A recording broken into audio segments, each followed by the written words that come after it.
Professionally, I'm known as Margaret Kampmeier, but everyone calls me Peggy.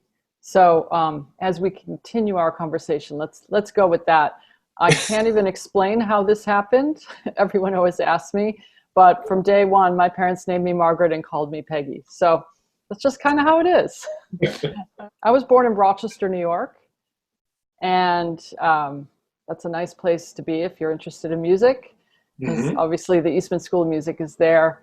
And we had a piano in our house, some records, those old LP type things. And I just somehow fell in love with the piano. And I started really literally begging for lessons, evidently, when I was about 5. So I started piano then, loved it from the beginning, played, practiced, did all that stuff. I got sort of later into elementary school and I was feeling a little bit lonely. Like I was always playing, music by myself, and I thought it would be fun to be in band or orchestra or something. So I took up the saxophone, and I Which is played. basically the equivalent to the piano, as you all. Right. Yeah. No, I had somehow become enamored of that instrument. So I took up the saxophone, and a year later, I started studying percussion, which was actually what I wanted to study as my second instrument. And I played all 3 for a long time: piano, percussion, and saxophone. Eventually decided, somewhere middle school-ish, that I would go with piano and percussion, because it was a lot to practice, and I had started to practice more piano, as one does. So I pursued both very seriously through high school. Could have gone in either direction. I was also very interested in academics, but somewhere in high school it became clear to me I really wanted to go into music. And I guess piano won out. So I ended up attending conservatory. And after that, I went to Stony Brook for graduate work, where we met. That's right. Yeah, and we, went to festivals, Tanglewood, and all kinds of things like that. Full disclosures. I know, right? Yeah, and I always had my eyes on New York.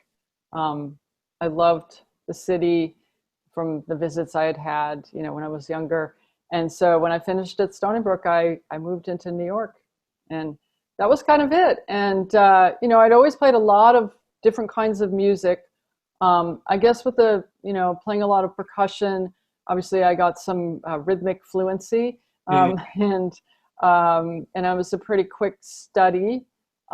So when I moved to New York, I started playing a lot of new music, and I'd always been interested in that. And I also felt like, as a pianist, that was a place where I could really have a voice, something I cared about deeply. And I love the human connections with the living composers. And I did that almost, exclusively for years and years. Played, recorded, played concerts and chamber ensembles. I had my own ensemble, New Millennium Ensemble. I subbed in a lot of other groups, and did orchestral playing, which as a keyboard tends to be contemporary music. And I did the whole freelance type thing, a little bit of teaching here and there. Eventually, I was hired by a couple of institutions, so I started teaching piano and chamber music at Princeton University in the late 1900s. That sounds funny, but it was 1998 or 9 or something like that. Okay. Yeah, and then I was hired by Manhattan School of Music around 2012 as a pianist and coach in the contemporary performance program. And eventually I started running that program. It's a 2-year graduate program focusing on contemporary music. So along with that, continued all the playing, but that both of those jobs involve a little more administrative work, and in addition to the teaching and playing. And I was delighted to be asked to join the Composers Conference staff just this year. Yeah, we're thrilled to have you.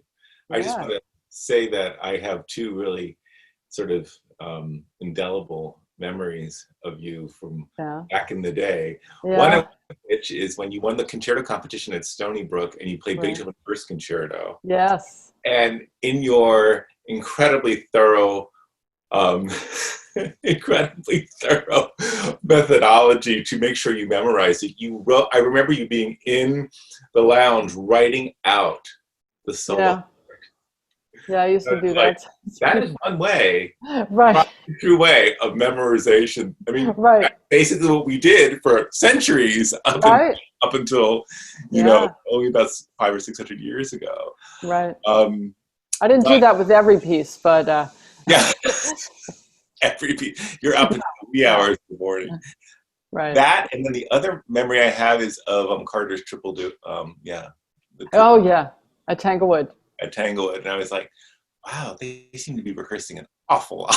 Yes, yes, and that was an exciting year. That was 1988, Yeah. and that was Carter's 80th birthday year, I believe, and he was there. So we were, you know, not only learning this incredibly difficult piece, but we were also, you know, with the knowledge that we would be playing for Elliott Carter. Right. Yeah, that was exciting. Yeah, it was great. It was really thrilling. Yeah. And I was wondering if you could just talk about the CPI, as we call it, the Contemporary Performance Institute. Yeah, absolutely. So basically, the CPI brings together a number of post-secondary students of music, as well as, you know, could also be young professionals each summer. And together they form an ensemble and work on all types of contemporary music and do some performances, and they have coachings and lessons and master classes and so on. Of course, this summer, it's so different. We can't do those things in person. But we were able to bring in an idea that I had and was hoping to introduce anyway, whether we were in person or not, which is a close collaboration with the Composition Fellows. So this summer we matched the performers to the Composition Fellows 1-to-1. So we have 10 of each, and the Composition Fellows will be writing a piece for, and in some cases with the performers from CPI. So at the end of this session, we'll have 10 brand new pieces, and I think it's a really exciting thing. And you know, one thing I've been thinking about a lot these days is fluidity, and you know, some terms that are being thrown around are sort of fluid intelligence and that kind of thing. But I think in our field we're also seeing a lot of fluidity, which maybe is more like some things that happened in the past, but we're seeing a lot of people who are both composers and performers, such as yourself, right? And we're also seeing performers who are composers. And I think we have a good mix of those in our session this summer.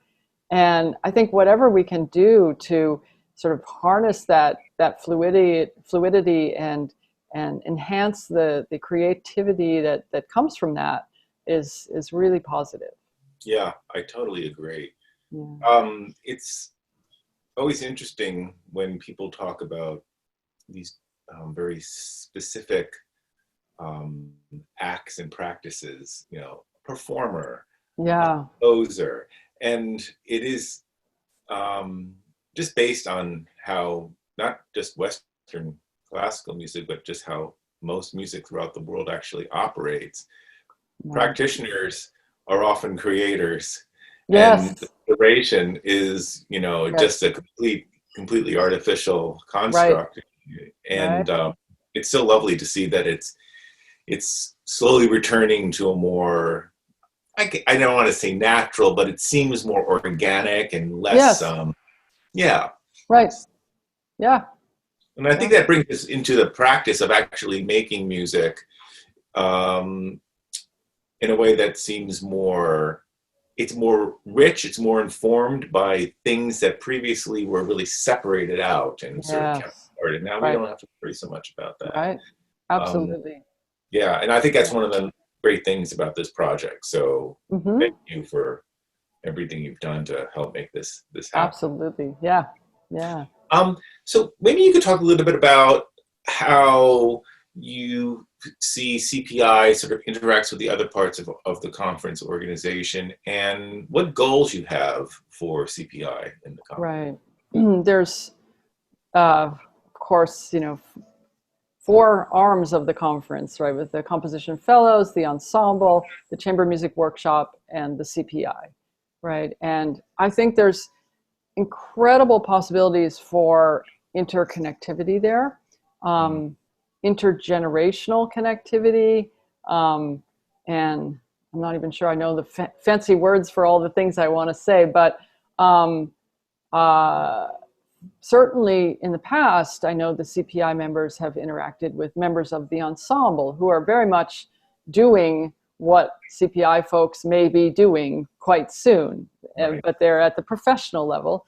Right. So I know they've interacted as, the members of the ensemble have often coached, given lessons to the CPI members. And I think that's amazing. And I really, really hope to continue that. And yes, we already spoke about the collaboration with the composers. I think when we're in person, we may have even more possibilities for that.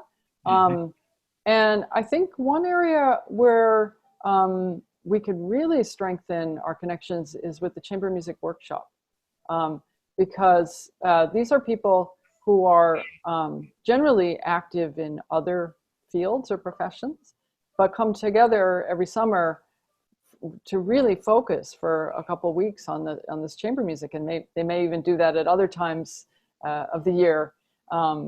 But this is a really incredible group of people, and I think if we really view ourselves all as creators, there's a wealth of connections that we could make, and I think.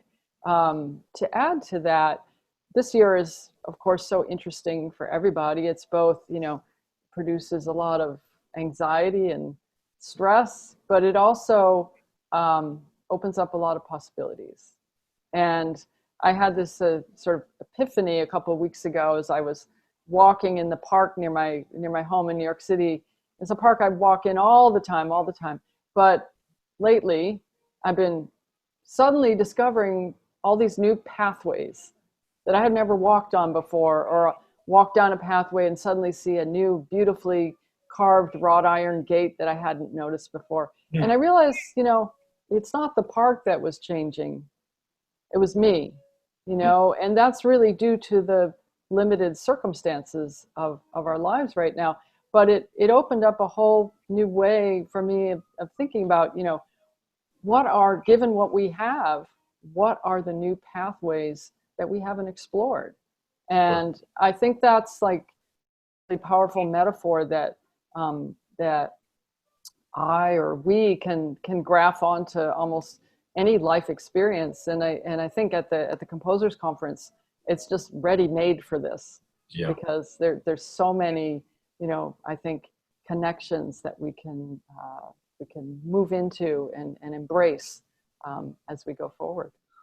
Well, thanks so much. I really appreciate your sharing with us and having a conversation. Absolutely, yes. Great. Well, I look forward to everything this summer and beyond. Yes, me too. Yeah.